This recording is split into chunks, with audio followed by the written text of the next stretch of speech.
Hello and welcome to this presentation of the STM32H5 Enhanced Anti-Tamper Detection Unit. It covers the main features of this peripheral, which is used to provide security against tamper events. The TAMP peripheral features 32 32-bit backup registers used to preserve data when the main supply is off. These backup registers can be used to store sensitive data as they're erased when a tamper event is detected on the tamper pins or in some internal events. Memories containing sensitive information are also erased when a tamper event is detected. The STM32H56X and STM32H57X devices feature up to 8 external tamper events configurable in active or passive mode and 13 internal monitoring tamper events. Passive tampers are detected on input edges or levels. Active tamper provides an increased protection against open short attacks. The STM32H50X devices feature up to 2 external tamper events, also configurable in active or passive mode. The TAMP unit also includes a monotonic counter, generally used in protection against replay attacks and version rollback attack. Backup registers are split into 3 configurable size areas in order to implement different secure and privileged access permissions. Security protection is supported only in STM32H56X and STM32H57X devices. The tamper detection is functional in all low-power modes and in VBAT mode. VBAT mode is when the main VDD supply is off and the backup domain is supplied by a backup battery on VBAT pin. The anti-tamper circuitry includes ultra-low power digital filtering, avoiding false tamper detections. The trade-off between tamper detection latency and power consumption can be optimized by selecting the frequency of the sampling for level detection on tamper inputs.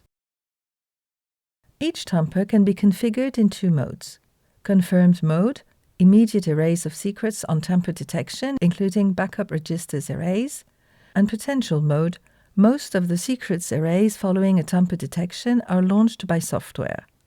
By default, each tamper source is configured to operate as a confirmed tamper. The effects of a confirmed tamper detection are listed hereafter. The backup registers are immediately erased, the SRAM2 is erased. Depending on software configuration, the backup SRAM is also erased or not, and the cache's content is erased. The device secrets access is blocked when erase is ongoing. The sensitive information present in STM32H57X devices' cryptographic units are erased. Cryptographic IPs registers are reset, and PKA SRAM is erased. The bus between the flash memory and the secure AES unit used to transfer the root hardware unique key, or RHUK, is blocked. At any time, software can disable the access to backup registers and device secret by setting the BK block control bit. Active tamper detection detects the physical open short attack and is functional in VBAT mode. Tamp out output pin provides a value received from the pseudo-random number generator. After outputting this value, the tamp out pin outputs its opposite value. Tamp out pin must be externally shortened to tamp in pin. Tamper active mode is based on a comparison between a tamp out pin and a tamp in pin, which is done continuously at a configurable sampling frequency. The STM32H5X and STM32H7X devices implement a flexible active tamper I/O management. From 5 meshes, each input is associated to its own exclusive output, to 8 meshes, single output is shared for up to 8 tamper inputs. The STM32H50X devices support only 1 mesh. Detection time is programmable and a digital filtering is available. Tamper triggered after 2 false comparison in 4 consecutive comparison samples. The minimum filtered pulse width is programmable from 30 microseconds to 3.9 milliseconds. Although the STM32H5 supports 11 IOs with tamper in and out capabilities, the tamper unit has only 8 tamper inputs and 8 tamper outputs. Programmable multiplexers enable the user to select the mapping of I/O pads onto tamper inputs or outputs. The VBAT pin powers PI8 and PC13 I/Os, allowing the tamper to operate even when the main power supply is turned off. RTC out 1, RTCTS, tamp in 1, tamp out 2 and tamp out 3 are mapped on the same pin PC13.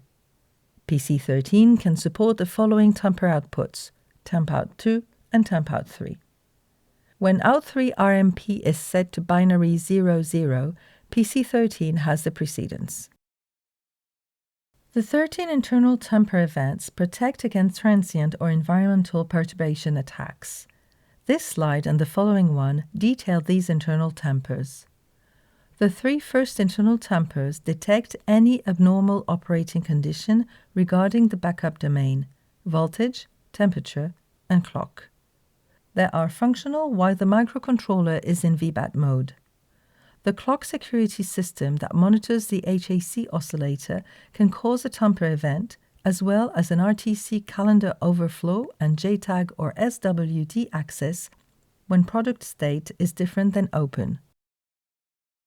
The 3 ADC2 watchdogs can assert a tamper event.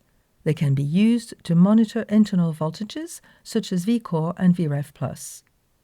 Some internal tampers generate a tamper event if the independent watchdog reset occurs when another tamper flag is set. This permits the erasure of device secrets to be forced by hardware after a timeout in case the previous tamper event was in potential mode.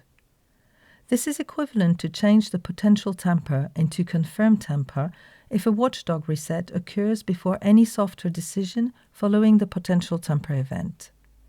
The other sources of internal tampers are monotonic counter overflow, cryptographic peripherals faults of SAES, AES, PKA, or TRNG, and system fault, which is a detection of a hardware attack on the MCU. Each tamper source can be individually configured to operate as a potential tamper, not to launch secrets erasure. In such situation, when the tamper flag is raised, access to secrets is blocked until the tamper flag is cleared by software. Once the application, notified by the tamper event, analyzes the situation, there are 2 possible cases. Either the application launches secrets erase with a software command in case of confirmed tamper, or the application just clears the flags to release secrets blocking in case of false tamper. If the tamper software fails to react to such a tamper flag, an IWDG reset automatically triggers the erase of secrets. The 32 backup registers, representing 128 bytes, can be split into 3 protection zones. Protection Zone 1 starts at backup register 0 and ends at backup register X-1. For STM32H5 and STM32H5 7X devices, the access permissions are secure reads and writes. This protection zone can be protected or not against unprivileged access. Protection Zone 2 starts at backup register X and ends at backup register Y-1. For STM32H5 and STM32H5 7X devices, the access permissions are secure or non-secure reads and secure writes. This protection zone can be protected or not against unprivileged write access. Protection Zone 3 starts at backup register Y and ends at backup register 31. This zone can be read and written by secure or non-secure, privileged or unprivileged access. X and Y are set in the BKPR-WSEC and BKPW-SEC fields of the TAMSEC CFGR register in STM32H5 and STM32H5 7X devices, and BKPR-W and BKPW fields of the TAMP CFGR register in STM32H50X devices. STM32H5 and STM32H5 7X devices' tamper configuration can be protected against non-secure read and write accesses when TAMSEC equals 1.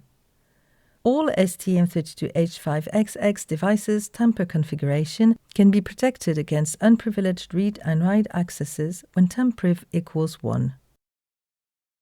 In STM32H57X devices, the 8 first backup registers from TAMP-BK-P0R to TAMP-BK-P7R can be used to store a boot hardware key for the secure AES. For this purpose, these registers must belong to the protection zone 1, BKPRW-SEC must be greater or equal to 8. Once the backup registers are written with the boot hardware key, the BHK lock bit must be set in the TAMPSEC CFGR register. Once BHK lock is set, the 8 backup registers cannot be accessed anymore by software. BHK lock cannot be cleared by software and is cleared by hardware following a tamper event. In both cases, the backup registers are also erased. A dedicated bus is used to load the boot hardware key in the secure AES coprocessor. Here's a list of peripherals related to the enhanced anti-tamper detection circuit. Please refer to these peripheral presentations for more information if needed. Real-time clock, reset and clock control, and nested vectored interrupt controller.